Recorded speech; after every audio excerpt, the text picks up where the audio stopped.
Bonjour. Aujourd'hui, je vais faire une vidéo qui va s'intituler Prenez soin des gens qui agissent pour la communauté.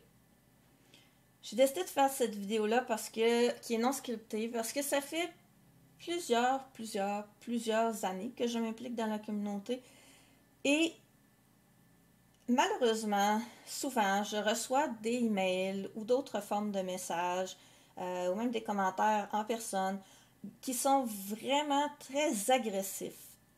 Par exemple, si je ne publie pas à une date à laquelle on s'attendait que je publie, ou si j'ai oublié de recontacter une personne, ou si je n'ai pas pu recontacter une personne parce que je suis une personne autiste et des fois je suis en effondrement artistique et des fois ça peut durer toute une journée ou plusieurs jours, le temps où je suis incapable de retourner à mes activités normales.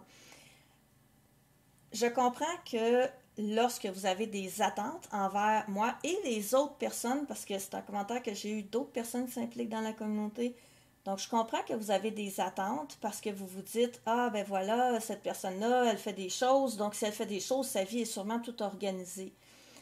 Mais la réalité, c'est complètement différent. La vaste majorité des personnes autistes et des proches de personnes autistes qui s'impliquent dans la communauté autiste pour faire changer les choses sont des personnes que leur vie est complètement à l'envers, tout aussi désorganisée que la vôtre. Elles vivent toutes les mêmes difficultés que vous vivez.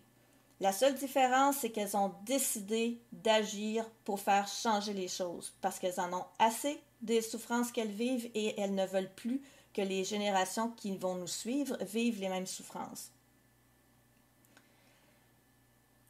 Donc, quand vous nous écrivez des messages du genre ah, à quoi t'as pensé ou tu gâches ma vie en ne faisant pas telle chose ou en ne réagissant pas assez rapidement ou peu importe.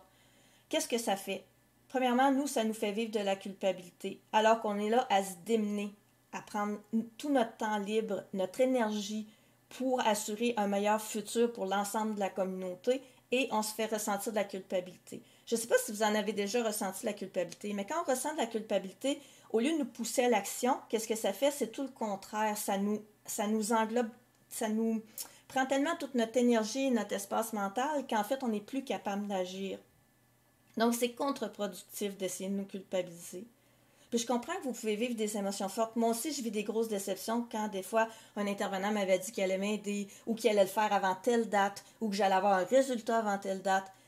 Moi aussi, ça me déçoit. Mais d'être bête ou carrément méchant, agressif envers la personne qui essaie de m'aider, habituellement, tout ce que ça fait, c'est que la personne a moins envie de m'aider parce que je ne suis pas sympathique à ses yeux et donc elle n'a pas envie de m'aider. Bon, ben je vous dirais que moi, malgré que je suis une personne autiste, puis je suis capable de comprendre le niveau de déception que la personne peut vivre, le niveau de désarroi que la personne peut vivre, à quel point sa vie est difficile, je comprends tout ça. Ma vie comme ça aussi. Mais même si je le comprends, ça reste que moi aussi, je l'ai, cette émotion-là de oh boy, cette personne-là, j'ai pas envie de l'aider, là. Mais je me reprends, puis je me parle, puis je me dis Isabelle, c'est parce qu'elle est en gros désarroi, puis c'est puis ça. Puis je suis capable de dire ok, je vais continuer à aider cette personne-là, je vais continuer à travailler sur son dossier, je vais continuer à préparer son entrevue, je vais continuer à l'aider à obtenir telle affaire qu'elle a besoin.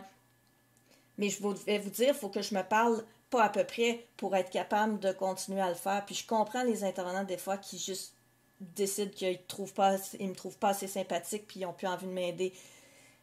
Bon, puis je comprends que des fois, on peut être incapable de gérer, par exemple, notre faciès, notre ton de voix, de trouver les bonnes phrases à écrire. Mais dans ce temps-là, le mieux, c'est de rien dire plutôt que de dire quelque chose qu'on va regretter après ou qui va faire en sorte que la personne n'a plus envie de nous aider. L'autre chose dans ça, c'est que moi, quand je reçois de la violence comme ça, des messages très violents du genre ben, t'es une incompétente, ou t'es ci, ou t'es ça, ben, qu'est-ce que ça fait? Ça fait que je doute de moi, ça fait que je me dis, ah, ben, je vais arrêter puisque les gens sont pas contents de ce que je fais. Et ça fait quoi? Ça fait que si j'arrête, ben, qui va prendre la relève, vous pensez? Pourquoi vous pensez que je me suis levée puis j'ai décidé de faire des choses pour la communauté? C'est parce qu'il n'y en avait presque pas de gens qui en font. Donc, si les quelques personnes au Québec qui se comptent peut-être sur les doigts des deux mains, les nombres de personnes autistes là, qui sont vraiment actives dans la communauté, qui jouent des rôles de leader, de porte-parole, de motivateurs, il n'y en a pas beaucoup, là. Mais si on les perd, ces 10 personnes-là, il n'y en a plus d'action pour la communauté autiste. Donc, essayez de prendre soin de ces gens-là. Et si vous avez envie de m'écrire un message de bêtise parce que j'ai pas fait quelque chose à la date qui était supposée, écrivez-moi plutôt un message du genre « Est-ce que ça va? » Parce qu'habituellement, si j'ai pas fait quelque chose, c'est parce que ça n'allait pas. Donc, peut-être vérifier, premièrement, est-ce que moi, je pourrais avoir besoin d'aide? Parce que moi, c'est quand que quelqu'un me demande si j'ai besoin d'aide. Moi, je passe ma semaine, mon année à demander à tout le monde, es-tu correct? Est-ce que ça va? Qu'est-ce que je peux faire pour toi? Mais moi, il n'y a presque jamais personne qui me demande ça.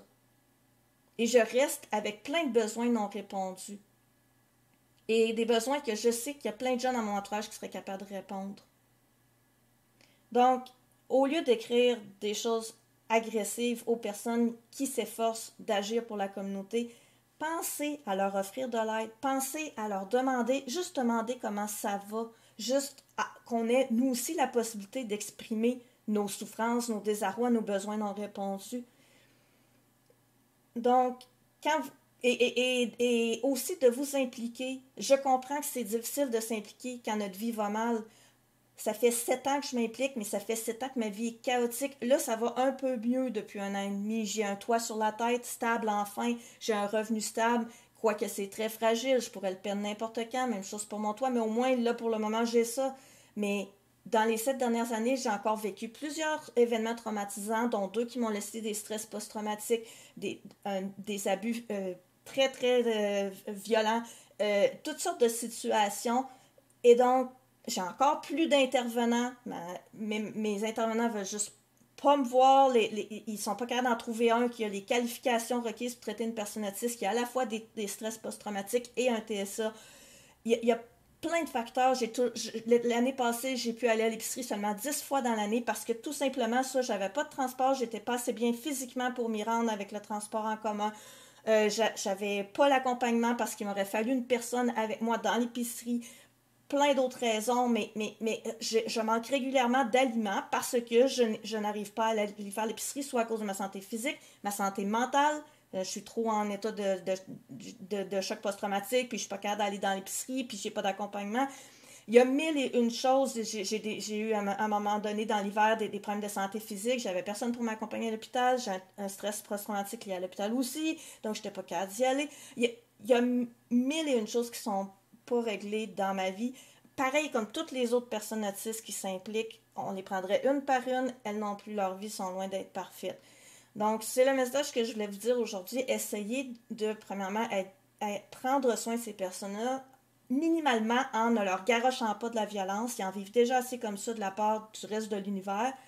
Puis deuxièmement, en essayant de vous impliquer un petit peu, même si c'est juste 1 heure. Si chaque personne autiste au Québec mettait 1 heure par année à s'impliquer dans la communauté, on avancerait beaucoup. Donc, c'est mon message pour aujourd'hui et je vous souhaite une bonne journée et je souhaite à tout le monde un peu plus de paix et de prendre soin les uns des autres.